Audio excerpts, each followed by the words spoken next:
Yeah. Came in 17. Damn. Give me my money.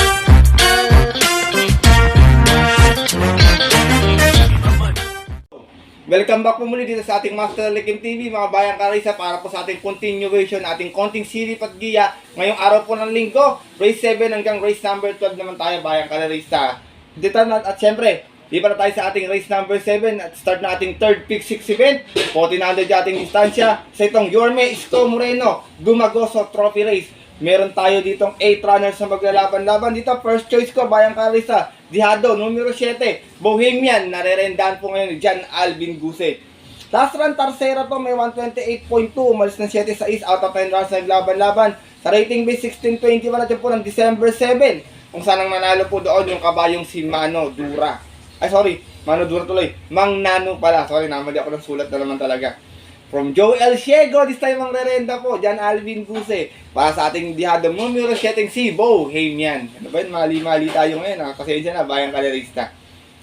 Second choice ko, numero 8, Batang Kangkalu. Narerendahan po ni J.D. King Flores. Ito naman si Batang Kangkalu, last time dumating ng pang-apat, may 127.6. Umalis ng 5 sa East, out of 9 runs na naglaban-laban sa rating base 22-27. At yun po ng December 8, race 1. Kung saan ang nanalo po doon yung banderang si Light Bearer. Same rider pa rin, J.D. King Flores. Para sa ating numero 8, si Batang Kangkalu. Hindi na maganda yung numero nito last time, kaya medyo tingin ko na atraso ng dating. Sinasama ko pong third choice, horse to beat, numero 4, Anyo, 96, narerendahan po ni Patty Dilema. Ito, meron naman itong best time na 126.6, nanalo ito noon sa 1400. Umalis ng 3-3, out of 9 runs, laban-laban sa rating base 1621 at yun po na October 27. Kung saan, tinalo niya po doon yung kabayong si Maaasahan. From Elvin Abreu, mas pinatibay ang nito this time, Patty Dilema. Para sa ating numero 4, si Anyo, 96. Race number 7, bayang kalarista. First choice ko po muli, pag malakas yung laban ito, magaling manakbo ito. Numero 7, Bohemian. Second choice, numero 8, Batang Kangkalu. At third choice, yung yamadong numero 4, si Anyo, 96. Good luck po. At di pa tapos tayo sa ating race number 8, kung saan magsisimula ating third pick 5 event. Isa naman itong Pira Combating Beats Class 5, 11 to 15 split. Full gate tayo rito, mga bayang kalarista. Dito, first choice ko, dahil magpapasko, uso ngayon to, numero 8, Ayuda. Narerendahan po ni Eminem Gonzalez. Last run nito, medyo hindi na maganda, dumating ng pang-6, may 129.6. Umalis ng 11-11, out of 11 runs naglaban-laban sa isang trophy race at yun po noong November 24, kung saan ang nanalo naman po doon yung kanyang couple entering si Bantay Sarado. Same rider pa rin, Eminem Gonzalez. Para sa ating numero 8, si Ayuda. Second choice ko, sumali na lang ng maayos, pwede rin makaporma agad sa una, numero 12, Polite Bell. Narerendahan po ni JB Hernandez. Nanalo ito noon ng November 24, meron tong 127.6, bandera tapos sa 1400. Full gate din yung tinakbuhan niya sa isang trophy race at yun po, noong November 24, tinalo niya po doon yung kabayong si Sampaloc Pride. Same rider pa rin, JB Hernandez. Para sa ating numero 12, si Polite Bell. Sinasama ko pong third choice, baka nagpagpag lang ng kalawang, galing kasi sa mahabang pahinga to last time, numero 11, Lucky Leia. Narerendahan po ni Joe L. Ciego. Last run sa 12 sa 1400, may 130.6, dumating ng pang-6. Umalis ng 2-4, out of 8 runs na naglaban-laban. Rating base 1621 natin po ng December 14. Kung saan ang nanalo po doon, yung nag-umentong Dihado palagi gumanalo, yung kabayong si Hot Legs. Same rider pa rin, Joe L. Ciego. Para sa ating kalawak na numero 11, si Lucky Leia. Race number 8, bayang kadarista. First choice ko po muli, numero 8, Ayuda. Second choice, numero 12, Polite Bell. At third choice, yung numero 11, si Lucky Leia. Good luck po. At dako na po tayo dito sa ating race number 9, kung saan magsisimula yung kaisa-isang pick 4 event natin. At isa itong Col Romel S. Miranda Trophy Race. Meron tayo ditong 12 runners na maglalaban-laban, mga bayang kalis, sa distansya 1400 meters. Dito, first choice ko, Nader Diado, pero may star pala to. Numero 6, Malibu Princess, narerendahan po ni Pabs M. Cabalejo. Meron tong 127.2 na best time noon sa 1400, dumating itong pang 5. Umalis ng Navy G's, out of 13 runs naglaban-laban sa rating base 22-27 at yun po ng August 25, dun po sa karerang napanalunan ng kabayong si Mahusay High. From Apoy Asuncion ni Simon Rarenda, PM Cabalejo, para sa ating numero 6 na si Malibu Princess. Second choice ko laging nabibitin, sana this time magtuloy na. Kung hindi kinakapos, minsan inaabot. Numero 8, Stan and Fate, narerendahan po ngayon ni Ison Bautista. Last run may 128 flat, na segunda, umalis ng 6-1. Out of 10 runs naglaban-laban sa rating base 11-15 na po ng December 8, kung saan ang nanalo po doon yung nagbabalik na si Red Soul. From Elvin Abrea di Simon Rarenda, Ison Bautista, para sa ating numero 8 si Stan in Fate. Sinasama ko pong third choice, Horse to Beat. Ang gandang tinakbo ito last time, cambio hinete pa ngayon. Numero 2, Super Tatiana, narerendahan po ni Patty Dilema. Meron tong 129.8 last run, dumating itong pang-anim, pero dagdalan ng mata to, 2-1 inalis nito. Out of 12 bars sa laban-laban sa rating base 22-27 at yun po ng December 15. Kung saan ang nanalo po doon yung kanyang couple entering si Batang Kanlaon. From Junel Calagos, this time ang Rarenda, Patty Dilema, para sa ating numero 2 sa si Super Tatiana. Race number 9, full gate tayo rito, full gate 12 brothers tayo rito, kayo nang bahalang sumipat, kung may masipat pa kayo magandang mandiyado, o may mabalitaan kayo sa inyong mga kilala. First choice ko po muli, numero 6, Malibu Princess. Second choice, numero 8, Stan and Fate. At third choice, yung yamadong numero 2 na si Super Tatiana. Good luck po. At narito na po tayo sa ating race number 10. At sa naman tong Philippine Jockey Club Trophy Race. Meron tayo 8 hours na maglalaban-laban. Distansya muli 1400 meters. Ito first choice ko, sinubok na nakaraan. Medyo kinapos lang, numero 7, Space Jam. Narerendahan po ni Boji Henson. Last time segunda may 131.4, umalis na 7-4, out of full gate na naglaban-laban sa rating base 5 placers. At yun po ng December 8, last race, kung saan ang nanalo po doon, come from behind win, yung kabayong si Celebrity. Same rider na rin, Boji Henson, para sa ating numero 7, si Space Jam.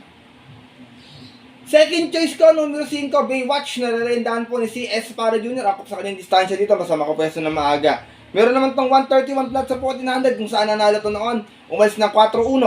Out of 6 stars na naglaban-laban. Same rating base pa. Rating base 5 placers po. At yun po nung October 19 kung saan tinalo niya po doon yung kabayong si Wild Up. Same rider na rin. Si S. Pare Jr. Para sa ating numero 5 si Baywatch. Sinasama kong third choice, Giant Killer. Wala sa KT. Numero 1, Bini Bini. Narerendahan po ni Marlon De La Cruz. Last time nanalo to by disqualification, meron tong 116.2 sa 1200, umalis ng 2.5, out of 7 stars naglaban-laban sa rating base 6 and 10 natin po ng December 6 kung saan na-disqualify po doon yung kabayong si West of the East. Same rider na rin, Tanggol, Marlon De La Cruz, para sa ating numero 1 si Bini Bini. Race number 10, Bayang Kalerista. First choice ko po muli, numero 7, Space Jam. Second choice, numero 5, Baywatch. At third choice, yung biyadong numero 1, si Bini Bini. Good luck po.